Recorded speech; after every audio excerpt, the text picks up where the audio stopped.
Thank you. All Dinner right. in Hell band, ladies and gentlemen. Yeah. So tight today. Like tighter than normal. Mm-hmm. Real, Nice job. right in the pocket. And the audience. Yeah, I've heard louder, but it is blizzard out there, so. Well, thanks for getting to the studio anyway. You guys look great today. Thanks for coming, as always. Welcome to another exciting episode of Dinner in Hell, where two amateur historians talk about the atrocious underbelly of history.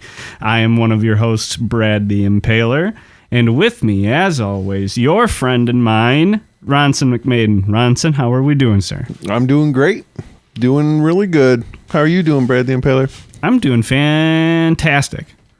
So we're going to talk about another awful execution method today. Absolutely. As if you expected anything differently, tonight we are going to be talking about an execution that involved a whole lot of bad stuff. I think this would be, of all the execution methods we talked about so far, I think that this one would be the most busiest, Yes. most involved. There's like multiple steps to the full procedure. Mm-hmm. And it's one of the most dramatic, too, because there's a wide variety of outcomes. Well, let's get to it. What are we talking about? Tonight we're going to be talking about drawing and quartering. Oh, This great. is the combo platter of executions. So what drawing and quartering involved were several steps.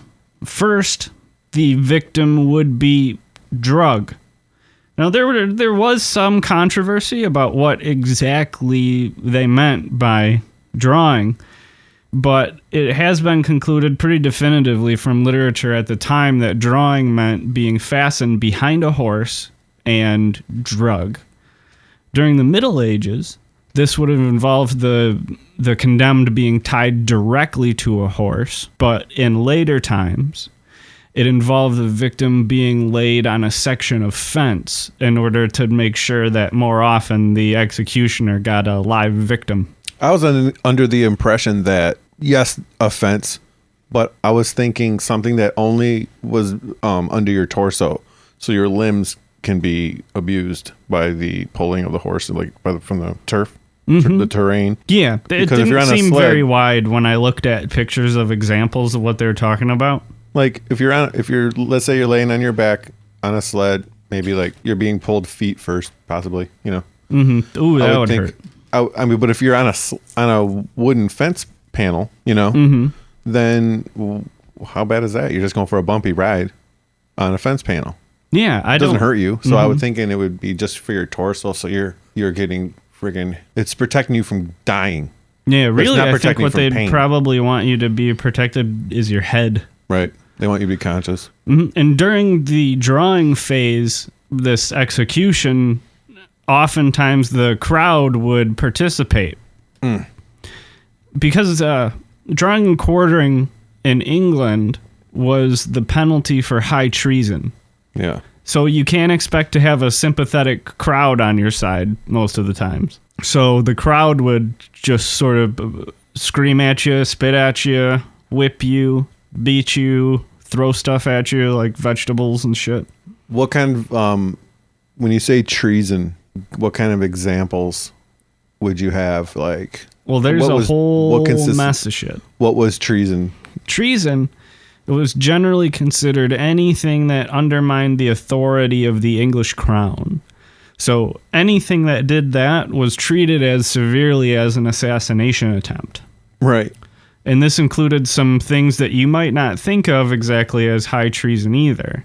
It was always things like actually making an assassination attempt or killing an officer of the crown, like a treasurer during his duties.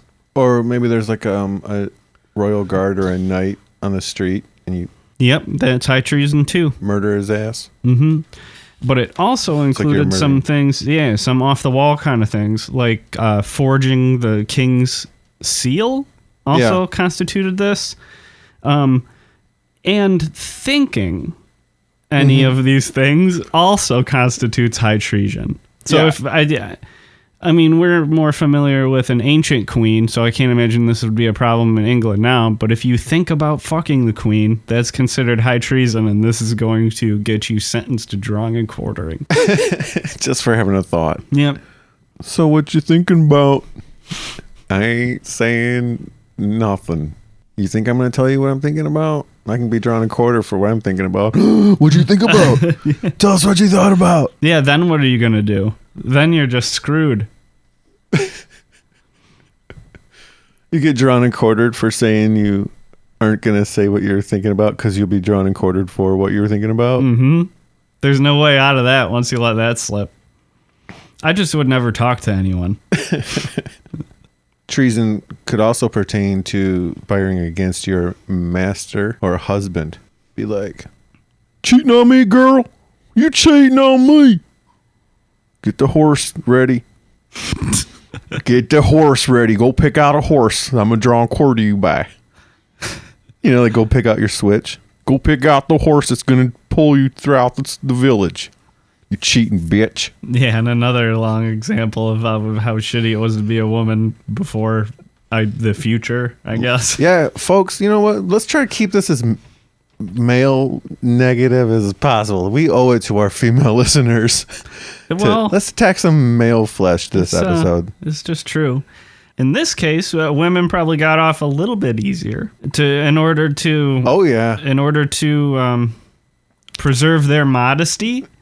They were not subject to drawing and quartering for treason. They were instead burned at the stake. Nice. I have to say, of all ways, back then I would probably choose burn at the stake. Yeah. I mean... Because we all know... Well, if you haven't listened to each of our episodes, we discussed that you would die from the smoke inhalation before the flames would even touch you. Yeah, which would still suck. You would choke to death. Yeah, it would still suck and hurt. Maybe you'd pass out. Shitty, but I doubt it's going to be as bad as the totality of what we're discussing in today's episode. Again, if I was stuck back in time in the England between like the 1300s and shockingly the late 1800s. 1870? Yep. I would just hermit myself off in the woods somewhere. Seems like the safest option again. So let's go through the steps of drawing and quartering. We know that we pull you through out the area. Yeah, so we've talked about the drawing. It's like a parade through the town, and everyone can view it and come and witness you being pulled through down the street. Mm-hmm. Taking you to the place where you're going to be executed. The next step is where things start to really get dicey. And they're allowed to like throw shit at you too and participate, right? Yeah, because you're going to be viewed as by that community as a traitor. What if food's not that plentiful? You know what I mean? Like, what if you only get a little certain amount of food? And what kind of food are you bringing? Like rotten tomatoes, rotten onions. Shit? I don't like onions. And they'd be nice and hard. You could really do some damage whipping an onion at somebody. What I'm saying is, if put yourself back then, like, what do you have to spare that you like? Oh, don't eat that. I'm saving that old freaking orange that we never got to. Well, they probably never had oranges. Or like anything. Like, I'm saving that for the next freaking drawn and quarter motherfucker that comes through. It's probably like all the potatoes they were stealing from the Irish at that point in time. They had to be like rotten though, because they would eat anything fresh, you know, because they're not like rolling in food back then. Yeah. I'd still be throwing onions at people. I hate onions. If I had an onion, I'd be like, save this because it's going to be fucking ammunition for the next traitor. I wouldn't even have that shit in my house in the first place. Meat only. Yeah, I basically get my diet is more or less meat and candy. Cocaine. Meat and cheese and candy. Meat and cocaine.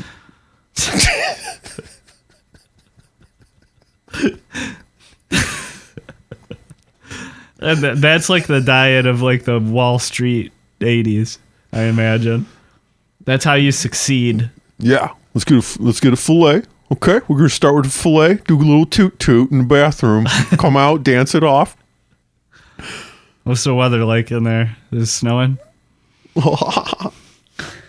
Once they reach the place of execution, yeah, and the condemned would be emasculated. Pull out the scissors, like those big hedge clippers. Think of that. Hedge clippers. Come out. Or think spread of like a dull, rusty knife. Spread them. Yeah, so this is where things start to go south really, really fast if you're in trouble for this.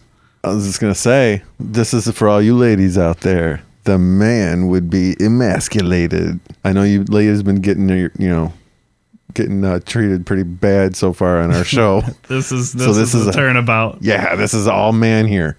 Yeah, so the man would have his penis and testicles removed. Jesus. Thanks for the details. Yeah, if it were just the testicles, that's called castration. And for if we got kids out there listening, he's talking about cock and balls. Yeah, exactly. Okay. To use the proper terminology. Kids don't know. They're not talking about penis and testicles, dude. They're talking cock and balls at this age. Yeah, that's exactly what they do, though. They cut it off. And to really, really hammer it home right in front of you, they just throw them in the fire. On some hot coals. Yeah, so I'm thinking they're cooking it up on the grill in front of you. Thinking they're gonna maybe serve it with little eggs. They're making little genital and eggs. They're making a little meal. Okay. Well, yeah. So can you imagine? First course. Can you imagine not only suffering through that pain, but then having to stand there through the smell? Yeah. That adds for whatever You gotta reason smell an it cooking? exponential level of horror to me. Yeah. You gotta smell your stuff cooking. Mm-hmm. Did you see Hannibal where he cooks Ray Liotta's brain and feeds it to him? Mm-hmm. He's sitting there smelling his brain cooking. He's like, that smells so good. Yeah, but he's down to lizard brain by that point in time. He doesn't know what the hell's going on. That's the only saving grace. That was all for what's her name's benefit, to have to sit and watch that happen. Darling. Yeah. Okay, so with her bad shoes. You look like a rube. Bag. You're like a rube. Perhaps you would like to turn that mirror on yourself, Dr. Lecter. Oh, God. That's too good. Starling, wait! Go into Baltimore. Look deep inside yourself. Go now!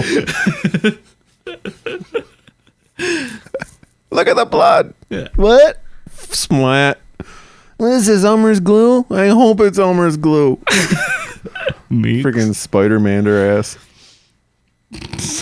Urban Dictionary. Anyways. Yeah, so step 3 is pretty similar to step 2, except again, it takes another step down the ladder to fucking nightmare. When they disembowel you, which is the removal of some of your innards through a horizontal cut across your abdomen. Again, Hannibal, there's a disembowelment when they throw him out the church window and he hangs and it splats. Yeah, that was pretty badass. That's a good example if anyone's familiar with that movie. It's on often cable. Disembowelment. Okay, so now we're having a dinner in hell here. First was genitals and eggs. Now we're talking disembowelment. Now I'm thinking they're making a nice stew. They're making tripe. They're making a stew in a slow cooker now. Okay. That's where we're at. So we got the eggs and Jenny's stew. Yeah. Oh, yeah. Because your bowels would go onto the fire too. I'm sure that smelled fantastic.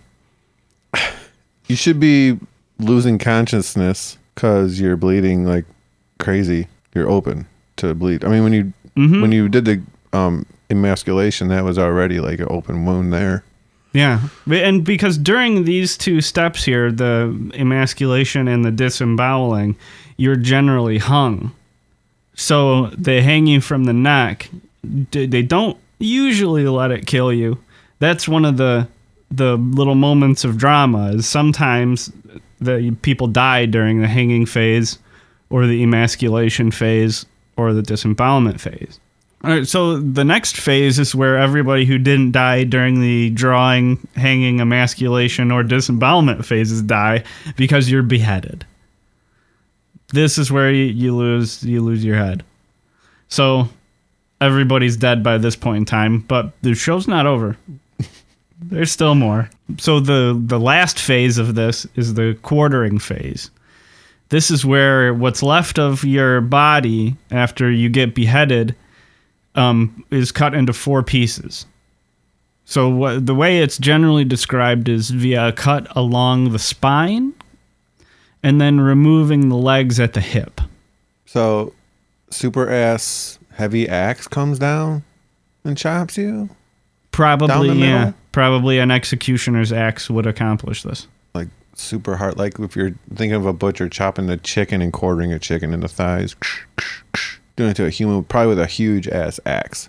Yeah, That's probably heavy because the weight's got to really bring it through. Yeah, it's got to be really tough to get through a human hip joint. And then he can probably go hit the legs off and boom, we got quarters, y'all. Yeah, but there was an alternate way that this sometimes occurred, wasn't there? Well, yeah, there was stories of drawing and quartering by horses where they would tie each of your limbs up to the back of a horse and they'd like freaking whack the horse on the ass like, yeah! Friggin' horses all start running, pull you apart that way. Ooh, I would prefer to be quartered after I were dead if this were to ever be my fate. Because, oh man, the pain would have to be extraordinary. Especially, I assume it would just literally immediately tear you to pieces, in which case you'd be dead very quickly. But if they didn't, it would be even worse. If like then the horses had to stop and then like kind of work hard to get the job done. Let me just say this. And depending on the angle at which your leg horses go, imagine them going at 90 degree angle or 180 degree angle from each other. Flat crossed. He's saying straight across from each other for the people that aren't hip. Yeah, motherfucker. Geometry. That would, imagining that is just killing me right now. Yeah. Brought to you by Wes Craven and Kit Kat. Yeah, that sounds terrible. Kit Kat, 4 pieces. Yeah. Brought to you by Kit Kat. So when these horses are pulling you apart, okay, and you're talking about, I hope they pull it all equally or whatever, it don't matter. Like you can have your legs and arms chopped off and still be alive to, like, remember the video Metallica 1? The guy was like, help me, SOS. Yeah. Like you could be, if you're not beheaded, you're like, no, you're just a torso looking down like you're still awake and like losing blood and like, holy shit, you just go into shock. Yikes. Yeah. So if you're still with us. Yeah, but how fast would you go into I don't know, man. Maybe you just like explode. The beheaded, they would chop your head off and then your head would go on a spike on London Bridge for all to see. Like after you die, your legacy goes on and you decorate the streets with your head. Yeah, that would be another strange sight in modern day London, is if anytime you went to the London Bridge, there was just like 10 or 15 heads on pikes there. Each one told a story. Warning you. Yeah, of treason's thinking past. About fucking the queen. Yeah. Thank God they can't get to me over here. Imagine now when you roll down the streets and you see holiday decorations like Christmas lights or whatever. Mm-hmm. Imagine that being human heads, all purple from being dead a while and bug larva eating it, weather, swollen. Mm-hmm. It's a wonderful time. Yeah. So yeah. The probably the most direct information we have is about the execution that Edward Stafford, the 3rd Duke of Buckingham, was sentenced to, which is how we can kind of conclude the general way things went.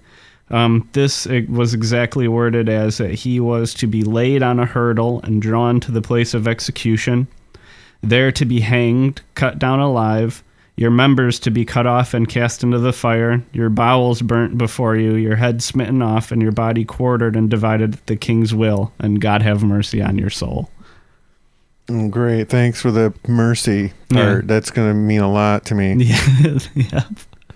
I just think it's like Samuel L. Jackson in Pulp Fiction. It's just kind of like a badass thing to say to somebody before you kill him. Like, what do you mean by that? He's like, I don't know, man. I just like saying it, man. It just sounds so wicked. I just thought that was some cold-hearted shit to say to a motherfucker before you kill him. You got to hear my friggin' immurement speech, bro. Yeah. Now, I don't know if I'll ever be able to imagine any of these executioners are not Samuel L. Jackson throughout history. And I will plunge my axe down on thee spine, quartering thee. The righteous will. Well, so this punishment, as we said earlier, reserved for men and adult men, and what were considered adult men between the 14th and 19th centuries in England were men over the age of 14. So That's funny. 15 years old and up were adults and eligible to receive this sentence. What 15-year-old isn't thinking about the queen? Well, I Like- mean, I don't know. They probably didn't know what the queen looked like, so they probably just thought she was like the best ever or something. But Like the hottest chick in the country. But if you're like 15-year-old and there's this girl that's like, that you like know, Mm-hmm. like girlfriend option, and she's like, "What's the matter? Don't you think I'm pretty?" And then the kid's like, "Well, not as quite as pretty as the queen." And she's like, "What? Yeah, and reports his ass. Call your attorney. Don't say a word. Just let the attorney talk the rest for you, son, because it's not going to be good for you now that you're a 15-year-old. Once you've passed the age of 14 and now you're a man." Yeah, so now there's no second chances. You got to face the full consequences of being drawn and quartered. Oh man. Making grown man decisions at 14. Yeah, I would not have fared well. When I was 14, shoot. Yeah, I was probably doing... No, I probably wasn't doing really hood rat shit, but I was... I mean, the worst things that I was doing when I was 15 would be like sneaking around to go hang out with girls. Yeah, Be about it. I think I killed a homeless man. We were just fucking around. We were like... That is Yeah, when I my started my were- my meth phase. My friend's dad had a gun. We took his gun. It was like a 38. And we were just like, "Oh, let's drive around Detroit and like get crazy, Go to this viaduct. There's a guy like having a camp out. Like people who camp out underneath the viaducts. Like they go camping with tents and shit. And sleeping bags. It's crazy. I didn't know that. We just popped one. We ran. It was funny. I did drive for several bank robberies. This is so awful. We didn't murder him. We shot him in like this ankle or something. Grazed him. But yeah, just a flesh wound, right? Yeah. We hobbled him so he couldn't catch us.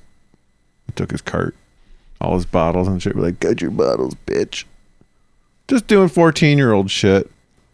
All right, so there are a few very notable victims that have been drawn and quartered throughout history. The first would be David ap Griffith. Nice one, man. Which, I like your freaking... which would be more impressive if you could see what it looked like. This is a weird looking name. You guys only like 2 vowels in the whole name. Yeah, well, he was the last independent ruler of Wales, and because of that insolence, he was drawn and quartered in 1283. Just like, that country, like, we're going to make that under my rule now, so prepare to be tortured horribly until you die. So, No fun. This guy is not... He was punished for more than one crime. He didn't just do treason. I freaking researched this guy. What did they say about him? I had this one bugged me. This is the one that it just was eating at me at night in bed, so I had to get up. Work at like a cold case? Yeah, so I get up, I started doing my research on freaking Griffith. What was his name? David ap Griffith. Griffith, yeah. He was punished for a number of crimes. He was drawn for treason. Drawn. So you're like, yeah, pulled down the street. Mm-hmm. And then hanged for homicide. So homeboy has already killed someone. Homicide. Okay? He's a murderer. So guys, they're not just drawn and quartering. Yeah, but murder as in he was the leader of a country that fought a war against the winning country. Disemboweled for sacrilege. Good reason for that. Everyone, yeah. I mean, which means you're not Anglican. beheaded and quartered for plotting the king's death. You son of a bitch! How dare you plot against our king's death? Yeah, I mean, For his death. That's a common thing to do, is take normal wartime activities by the other side and make them crimes. Bastard. Yeah, we were just at war against each other, so So now that I've won and I want to humiliate you, I'll just, instead of saying like I legitimately fought a war against you as another leader, I reduce you to a criminal to inflate my own importance and humiliate you. It's pretty sinister. What if you were Machiavellian? So first is they draw you and then hang you. Mm-hmm. What if you were able to escape? Like what if you were like Harry Houdini? Well, you know, like you can like escape, untie knots and shit. Freaking, you're like. Well, it doesn't seem like there's a whole lot of possibility of escape, but there is one final kind of fuck you can throw at the crown if you get sentenced to this. Mm-hmm. And that was achieved by somebody that you may be more familiar with their face than their name, but Guy Fawkes, the guy who his face adorns all of the members of Anonymous, the hacker collective. Oh, that guy with like the clown looking face? Yeah, that's Guy Fawkes. Okay. Guy Fawkes had a plot to blow up Parliament with gunpowder, just like as was sort of recreated in the graphic novel and film V for Vendetta. Okay. But it was his whole thing was instead of a Protestant king, he wanted a Catholic king instead. That's basically why he was doing it. Okay. But so they caught him, and that's super duper treasonous. So he got sentenced to being drawn and quartered. But after he was drawn, he was able to cheat the executioner by jumping off of the litter where he was going to be hung from. Mm-hmm. So instead of hanging and just suffering, he broke his neck and died, and he didn't have to suffer throughout the rest of it. So I guess you can consider that an escape of sorts. Yeah. Sorry for snapping my fingers. But I was just like notioning that you're just snapping his neck, like you fall from the top of that thing. Oh yeah. You just snap your neck like you're out instantly instead of all this bullshit torture. Definitely. If you're going to be hung, though, that's the way you want it to happen. You want to break your neck. You don't want to hang until you're dead. That would be worse. Dude, so if you could only go back in time. Jump. Get this shit done quickly. Cruise back. Teleport. You come out. You go to the place where the guy's being held, and you're like, tomorrow you're getting drawn and quartered, correct? And the guy's like, who are you? And you're like, I got some advice for you. What? You're like, when you're on top of the ladder platform to be hung, fucking dive off head first towards the ground. End it quick. That's all. That's my gift to you. Is that advice? Wow, how bad is your situation? Then you see a DeLorean come screaming into view behind you. Yeah, lightning strikes. Is it Marty! Hot? What, is it hot? No, it's freezing cold. Put a banana in the fucking engine. Let's go. How bad a situation are you in if you're being held to be drawn and quartered like the next day? And your best option of your life, the only thing that you can hope for in your future is to possibly jump off head first to kill yourself. Well, it wouldn't be head first. It would just be jumping off, because then the down force of jumping off is when the rope catches is what snaps your neck. That's how later they would hang people. No, I thought before they even put the noose on the person, he just went like, oh, like jumped off, like ran off. He jumped. So instead of like dangling, he jumped with force, so that when he landed, it just snapped his neck immediately. Oh, yeah. I thought he committed suicide by diving off, like head first. And, no, off the edge, not down the trap door. He jumped instead of hanging like slowly, so the rope would snap his neck. Yeah. So he watched for the guy that pulls the lever that pulls the.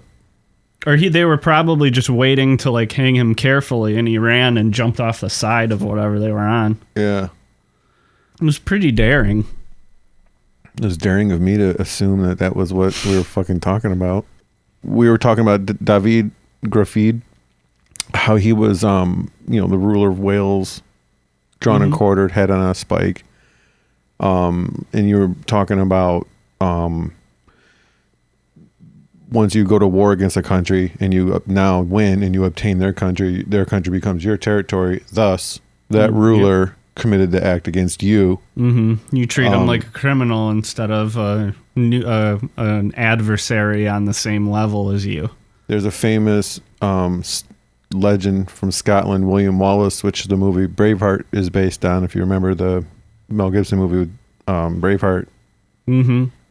Wallace was eventually caught and dealt with by the UK, the Kings. Yes, posthumously, Sir William Wallace was one of the main leaders during the Wars of Scottish Independence.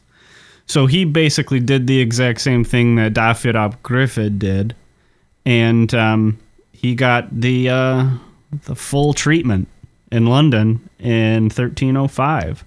Sir William Wallace he survived the until the beheading phase. King Edward was the one that was the ruler at the time. Mm-hmm. He is responsible for a few of these. William Wallace was charged with treason, but when William Wallace was being charged, like, any last words? He's like, look, I never claimed allegiance to King Edward, thus I'm not creating treason. But go on with your treason-believing ass. I know you guys are bored out here. You want to see something. You want to see a spectacle. You want to see old William Wallace up here hanging? Here it is. Yeah. That's the exact quote from Scripture. Yeah. Wikipedia. Scripture. From... Then he concluded it with, fuck you, I'm out. He's like, fucking hate you guys. This was concluded in 1870. After 1870, it wasn't legal to use this punishment on people who commit treason anymore. But in England, until 1998, the death penalty remained as a penalty for treason. But I don't think very many people were convicted of it that recently. Yeah, you gotta be real strong treason to get it. I think we might still have the death penalty for treason. I'm not sure. Like, what'll happen if they get Edward Snowden? Probably get his own reality show. Become president.